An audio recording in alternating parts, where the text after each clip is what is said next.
या देवी सर्वभूतेषु अन्नपूर्णा रूपेण संस्थिता नमस्तस्यै नमस्तस्यै नमस्तस्यै नमो नमः। अन्नपूर्णा सदा पूर्णे शंकर प्राणवल्लभे ज्ञान वैराग्य सिद्ध्यर्थम भिक्षाम देहि च पार्वती।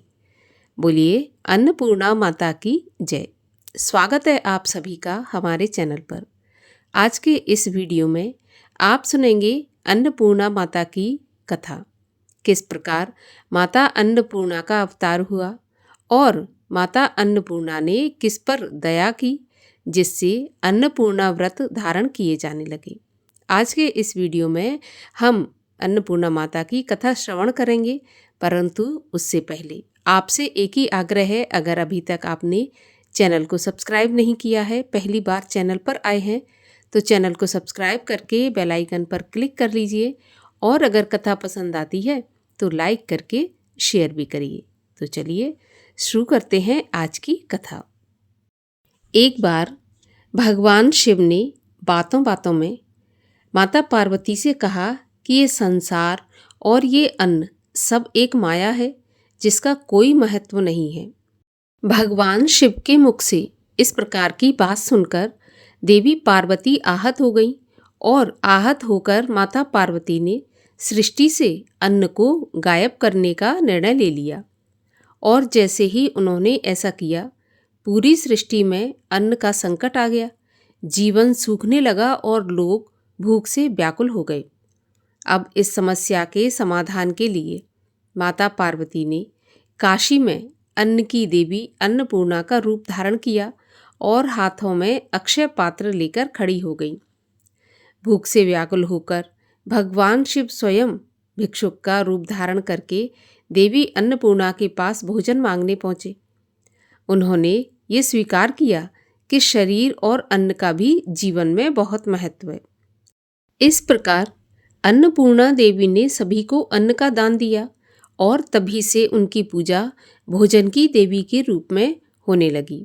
जिस दिन माता पार्वती ने अन्नपूर्णा का अवतार धारण किया था, उस दिन मार्गशीर्ष मास की पूर्णिमा तिथि थी और तभी से मार्गशीर्ष मास की पूर्णिमा तिथि को अन्नपूर्णा जयंती भी मनाई जाती है।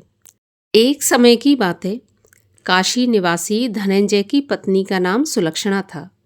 उसे अन्य सभी सुख प्राप्त थे, केवल निर्धनता ही उसके दुख का एकमात्र कारण था। यह दुख उसे हर समय सताता रहता था। एक दिन सुलक्षणा पति से बोली, स्वामी आप कुछ काम करो तो कुछ काम चले, इस प्रकार कब तक काम चलेगा। सुलक्षणा की बात धनंजय के मन में बैठ गई और वह उसी दिन विश्वनाथ शंकर जी को प्रसन्न करने के लिए बैठ गया और कहने लगा, हे देवादिदेव, मुझे पूजा पाठ कुछ नहीं आता, केवल आपके भरोसे बैठा हूँ। इतनी विनती करके वह 2-3 दिन भूखा प्यासा बैठा रहा। ये देखकर भगवान शंकर ने उसके कान में अन्नपूर्णा अन्नपूर्णा अन्नपूर्णा इस प्रकार 3 बार कहा।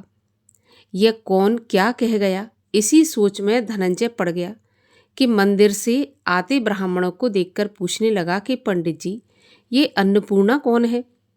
ब्राह्मणों ने कहा, तू अन्न छोड़कर बैठा है, सो तुझे अन्न ही अन्न दिखाई दे रहा है, तुझे यही बात सुनाई दे रही है, जा अपने घर जाकर अन्न ग्रहण कर। तब धनंजय अपने घर पर गया और अपनी पत्नी को सारी बात बताई तो वह बोली, नाथ आप चिंता मत कीजिए, स्वयं शंकर जी ने ये मंत्र दिया है, वे स्वयं ही खुलासा करेंगे, आप फिर से जाकर उनकी आराधना कीजिए। धनंजय फिर जैसा का तैसा पूजा में बैठ गया। रात्रि में शंकर जी ने आज्ञा दी और कहा कि तू पूर्व दिशा में चला जा। वह अन्नपूर्णा का नाम जपता जाता और रास्ते में फल खाता, झरनों का पानी पीता जाता। इस प्रकार कितने ही दिनों तक वह चलता गया। चलते चलते उसे एक चांदी जैसी चमकती वन की शोभा दिखाई दी। वहां पर एक सुंदर सरोवर था जिसके किनारे बहुत सी अप्सराएं झुंड बनाकर बैठी थीं। एक कथा सुनती थी और सब मिलकर माँ अन्नपूर्णा इस प्रकार बार बार कहती थी। यह अगहन या मार्गशीर्ष मास की उजेली रात्रि थी और आज से ही व्रत का आरंभ था। जिस शब्द की खोज करने वह निकला था वह उसे वहाँ सुनने को मिला। तो धनंजय ने उनके पास जाकर पूछा कि देवियों, आप ये क्या करती हो? तब उन सब ने कहा, हम सब माता अन्नपूर्णा का व्रत कर रही हैं। तो धनंजय ने पूछा, व्रत पूजा करने से क्या होता है? यह किसी ने किया भी है? और इसे कब किया जाए, कैसे किया जाए, कैसा व्रत है और इसकी विधि क्या है? क्या आप मुझे विस्तार से बताएंगी?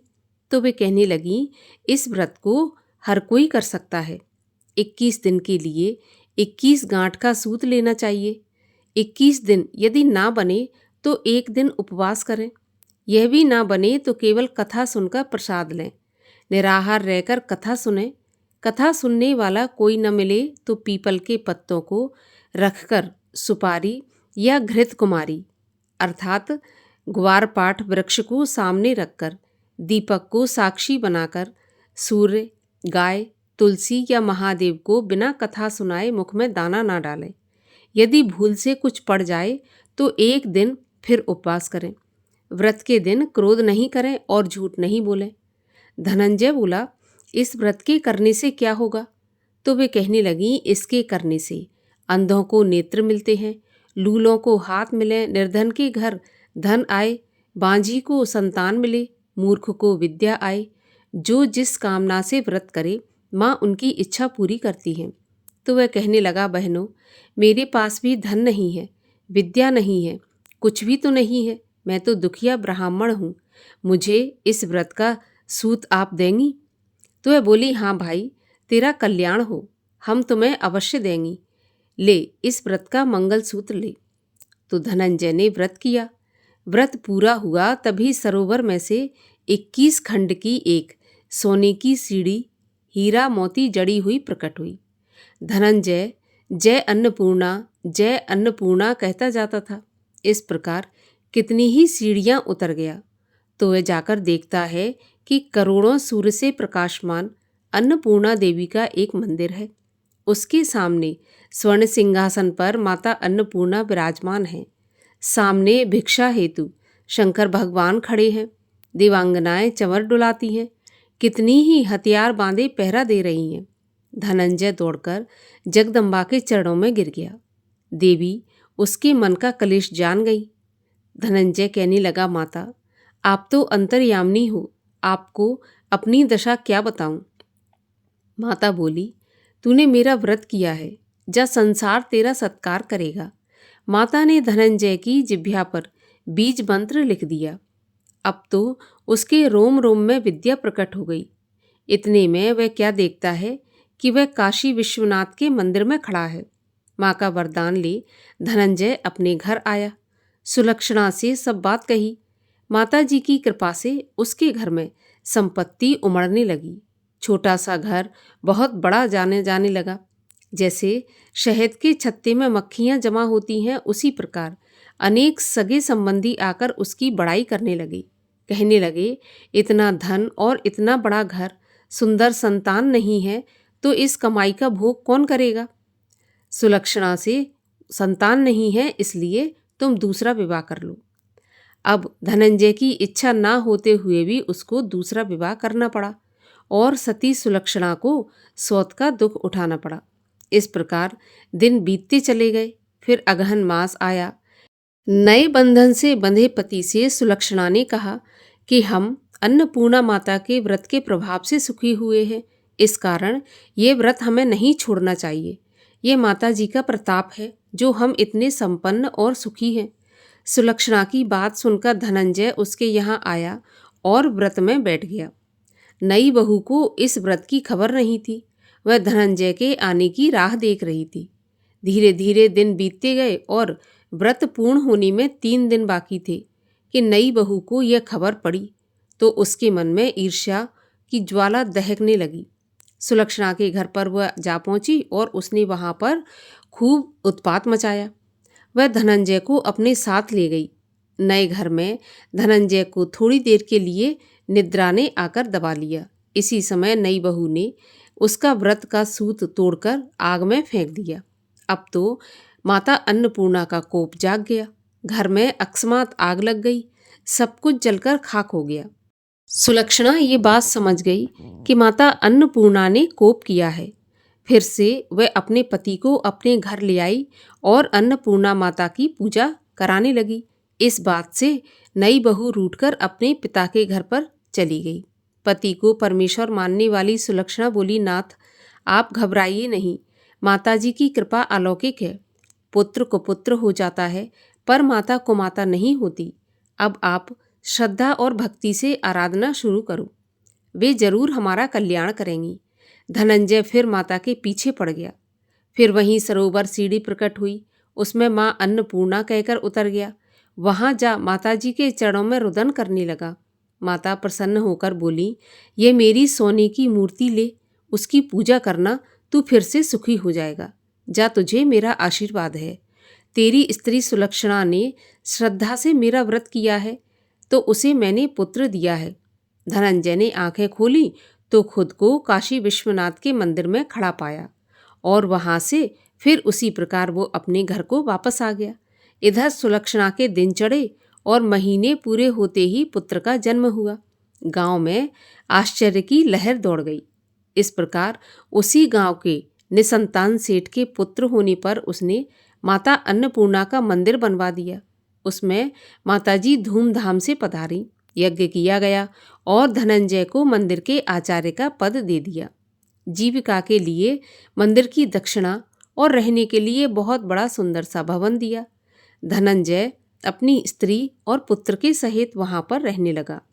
माताजी के चढ़ावे में भरपूर आमदनी होने लगी। उधर नई बहू के पिता के घर पर डाका पड़ा और सब लुट गया। वे भीख मांगकर पेट भरने लगे। जब सुलक्षणा को इस बात का पता लगा तो उसने नई बहू और उसके पिता को अपने पास बुला लिया और उन्हें एक अलग घर में रख दिया और उनके अन्न और वस्त्र का प्रबंध कर दिया। धनंजय, सुलक्षणा और उसका पुत्र माताजी की कृपा से आनंद से रहने लगे। हे माता अन्नपूर्णा, जैसे आपने धनंजय के भंडार भरे, उसी प्रकार सभी के भंडार भरना। जो यह कथा पढ़े या सुने, उसकी सभी मनोकामना पूर्ण करना। बोलिए अन्नपूर्णा माता की जय। और आइए अब करते हैं अन्नपूर्णा माता की आरती। ओम जय अन्नपूर्णा माता मैया, जय अन्नपूर्णा माता। ब्रह्म सनातन देवी, शुभ फल की दाता। जय अन्नपूर्णा माता, अरिकुल पद्म विनाशिनी, जन सेवक त्राता।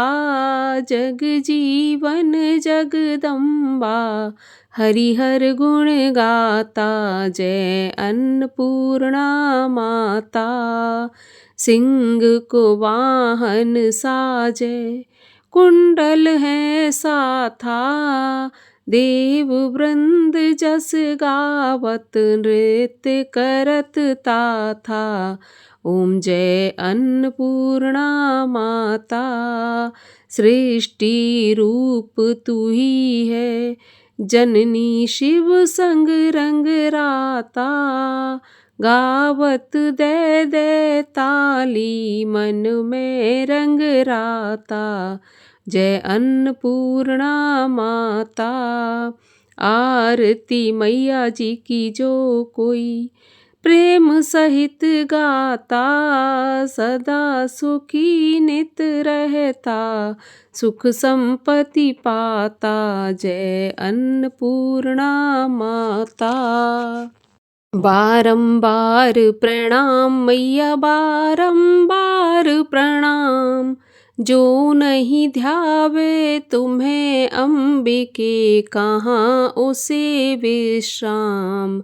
बारंबार प्रणाम अन्नपूर्णा देवी, नाम तिहारो, लेत होत सब काम।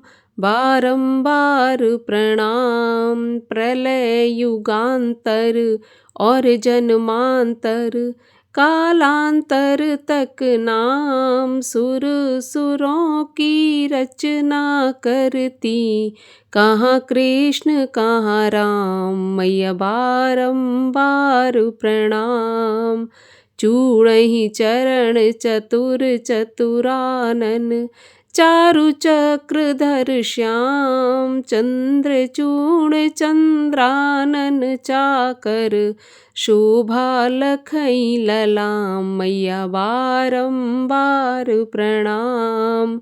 देवी देव दयनीय दशा में दया दया तब नाम। त्राहि त्राहि शरणागत वत्सल शरण रूप तब धाम। मैया बारंबार प्रणाम। श्रीं ह्रीं श्रद्धा श्रीं ऐं विद्या श्रीं क्लीं कमलाकां कांति भ्रांतिमयी कांति शांतिमयी वरदे तू निष्काम। मैया बारंबार प्रणाम। बोलिए अन्नपूर्णा माता की जय।